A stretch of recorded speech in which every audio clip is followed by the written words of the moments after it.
V. Durante 3 días los Gray no vieron al conde. El padre y la madre sentían cierta extrañeza, pero apenas hacían comentarios al respecto, porque advertían una notable mejoría en el ánimo de Mary, y eso les inducía a pensar que las cosas iban por buen camino entre ella y el conde. Hacia el atardecer del tercer día, el conde mantenía una breve conversación con David Gray en una esquina del pueblo, cuando Hugh Gregory pasó de largo frente a ellos, se detuvo. Vaciló, retrocedió y preguntó al conde si pensaba volver a su habitación en ese momento.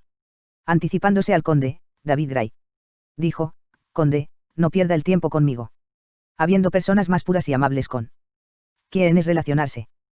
Por mí, puede marcharse. Ahora mismo. ¿Eso es una alusión a mí, caballero?, preguntó Hugh. Varios transeúntes se detuvieron a escuchar. Sí, es una alusión a usted, Encanto. No sé. Ha parado para decirle eso al conde.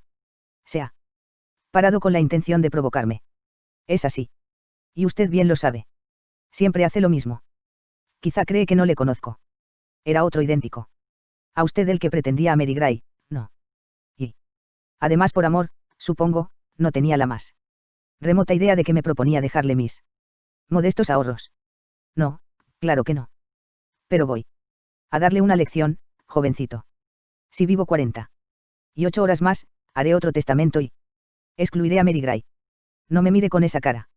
Amigo mío, no pienso tolerárselo. Es inútil discutir con un lunático, dijo Hugh con forzada serenidad. Vale más que Meg. El irascible anciano descargó un golpe de bastón a Hugh en la cabeza cuando se daba media vuelta, y Hugh se tambaleó interrumpió su frase a medias.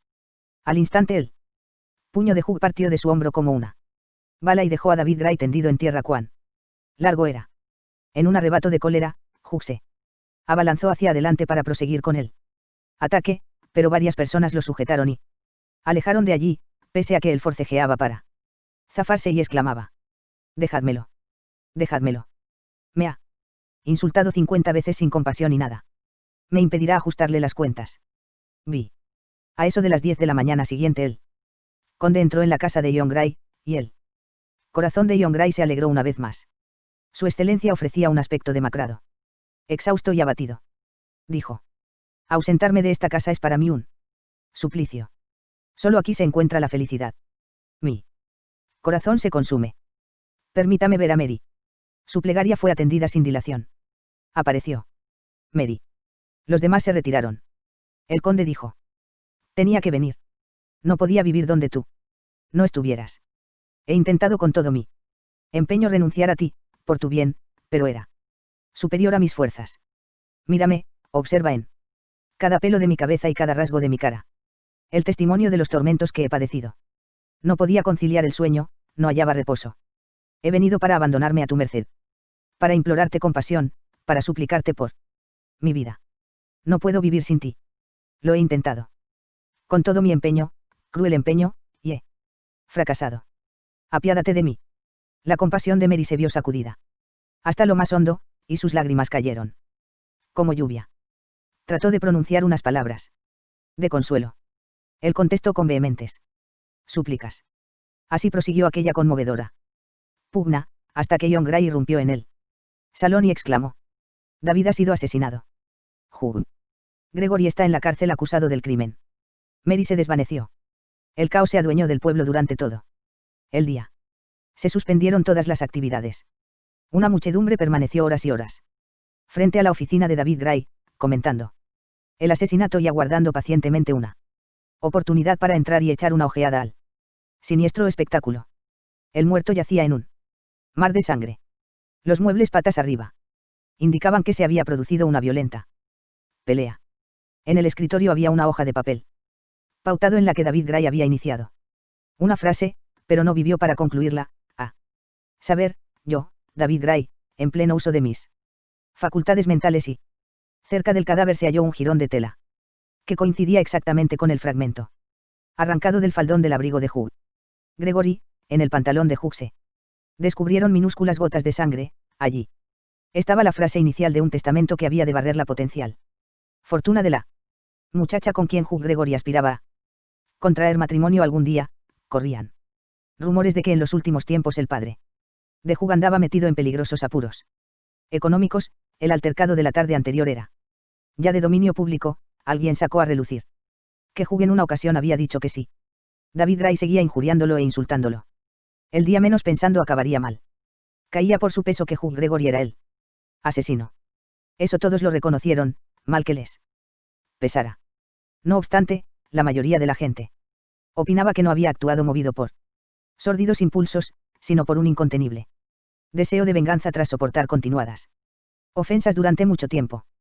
Hugh se declaró inocente sin el menor titubeo, pese al fatídico cúmulo de pruebas circunstanciales que lo señalaban como culpable.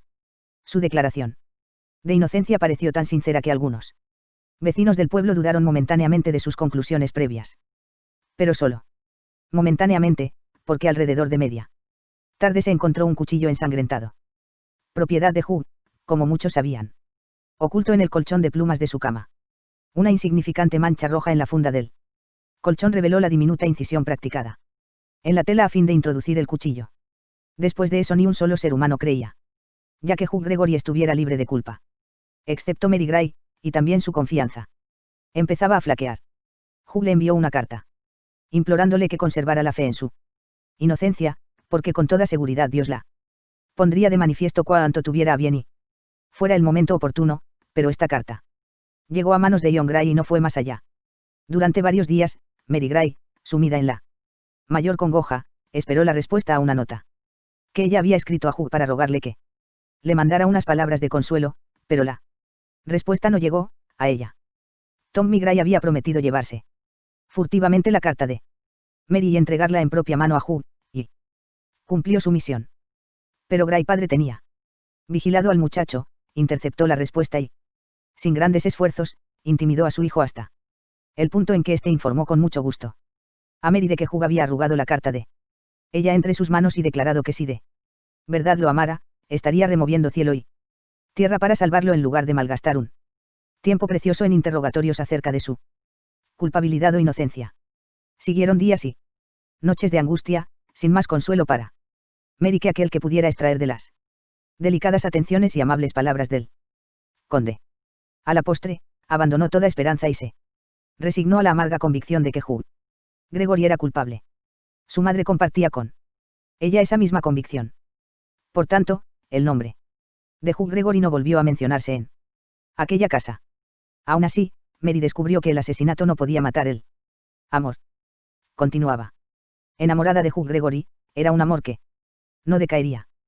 Pero nunca podría casarse con él. Se decía Mary. Tomaría las cosas tal como vinieran, se decía. Ya no le importaba que pudiera depararle el destino.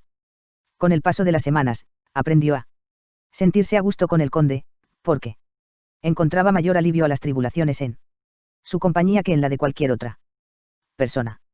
Nos llevaría mucho tiempo contar en detalle los ruegos, súplicas y cavilaciones que al final minaron la resistencia de Mary Gray y la impulsaron a consentir en casarse con el conde de Fontainebleau. La fortuna que había pasado a manos de Mary, y por tanto de toda la familia, tras la muerte de su tío no hizo más que avivar el deseo de su padre de mejorar su posición y codearse con la aristocracia extranjera. Un día se planteó la necesidad de fijar una fecha para la boda. Con hastío, Mary dijo, decididla vosotros. A mí me trae sin cuidado. Me basta con que me dejéis un poco de tiempo para descansar. Se acordó celebrar la boda el 29 de junio en casa de John Gray, en la más estricta intimidad. A partir de entonces Mary Gray no volvió a salir de la casa ni vio a nadie excepto a su familia y al conde. Las noticias diarias y las habladurías del pueblo nunca se mencionaban en su presencia. En cuanto al futuro, solo una cosa tenía interés para ella. Le habían asegurado que el juicio de Hugh se atrasaría 1 o 2 años gracias a las estratagemas de los abogados, y que probablemente no sobreviviría tanto tiempo, ya que su salud, por alguna razón, comenzaba a quebrantarse. Pero en realidad el juicio tuvo lugar muy pronto, hecho que le ocultaron a Mary. El veredicto de culpabilidad se emitió el 22 de junio. El día designado para la ejecución en la horca fue el 29 de junio, la fecha de la boda. Desconcierto. ¿Qué debía hacerse? ¿Aplazar la boda? No. No sería necesario.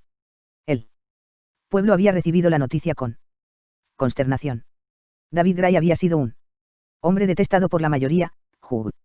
Gregory gozaba del general aprecio. La gente confiaba en que todo quedara en un veredicto de homicidio sin premeditación y un tiempo en la cárcel. Los mensajeros corrían ya campo a través hacia la capital. Sin duda le conmutarían la pena o quizás incluso le dieran la absolución. ¿Por qué? Pues, aplazar la boda. Mary nada sabía del veredicto, ni siquiera del juicio.